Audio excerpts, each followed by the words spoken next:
It's Hill Murray and Maple Grove. These two teams among the top in the state. I mean, they're favorites to win their sections and go to the next level.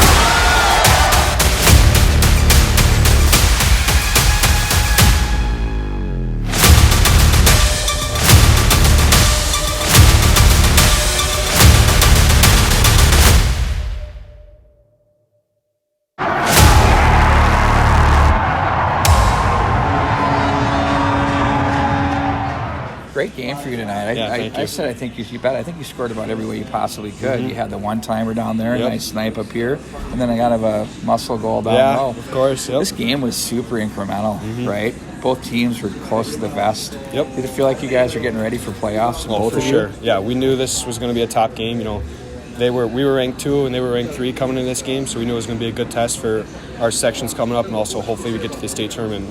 Those teams will be in the state tournament, so we just treated it like a state tournament game and came out to play. I couldn't help but notice how strong you guys were in the defensive zone. There was nothing in the middle available at all, and for that to happen, there has to be buy-in for everybody to what coach is saying. Can you talk a little bit about the buy-in your group has here? Yeah, so we've been harping on back pressure lately, and I think we did that to perfection tonight.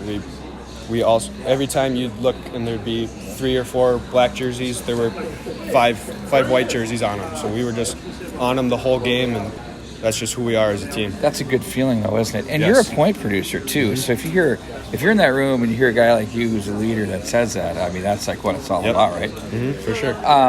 When you think about this group, last year was brutal, right? I mean, it is what it is. How hard is it?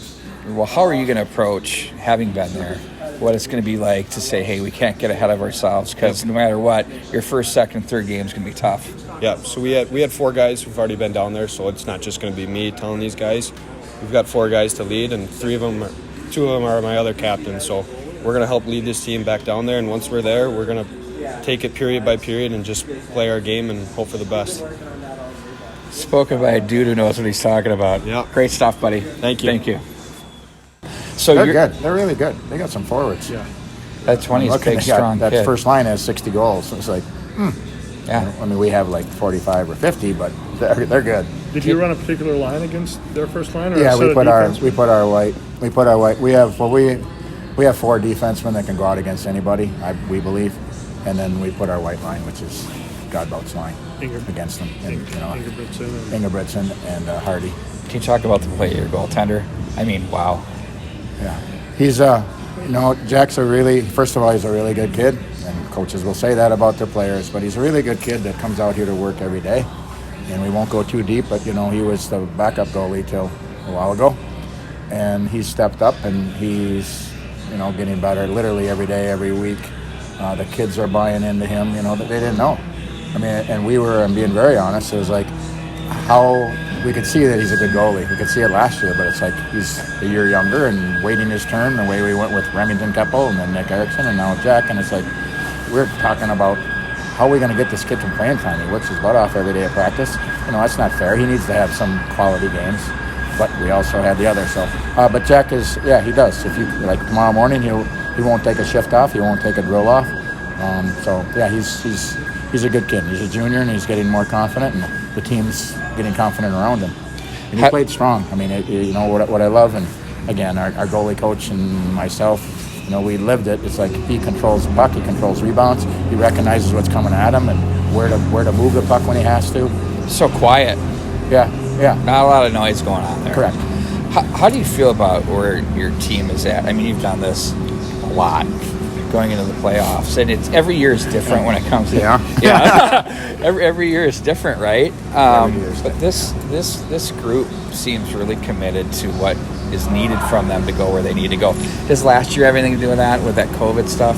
Yeah, Yeah, it was, well, part of it is, and there's just a handful of those guys that are here. I mean, we graduated 7. I guess, half the team is back. Sure. I think we had 13 guys back. So they lived last year and sat right here and waited to hear the message. We won't go there. But, so they're hungry. But you kind of forget about it a little bit. It's like it's a new year, but they're proud. 4 or 5 of the guys won it in 2020. Felt they got a little bit gypped last year. And so they have that drive and that. We don't have to talk that. I don't talk it ever. Yeah. But They know. But they know. And they work hard. They really, like I say, tomorrow morning we got practice and there won't be any complaining. They'll be out there and what are we doing? We'll start with defense and then they'll be pissed.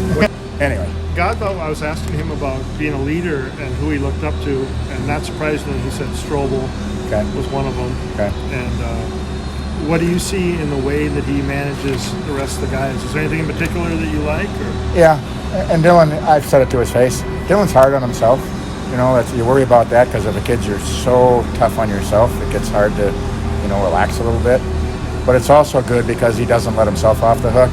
So the other players see that well, I better do it because he's going to work his rear end off all the time. So, but he's tough on himself, but he works hard every day and he leads by example mostly. He's not a real talkative kid. What I do like about him is when he does talk, it's not that often, but it's important and it's the right thing. You start trusting him, and I don't worry about it because he's been with us for 4 years. It's like he knows, so yeah, that's about it. Good. I'm good too.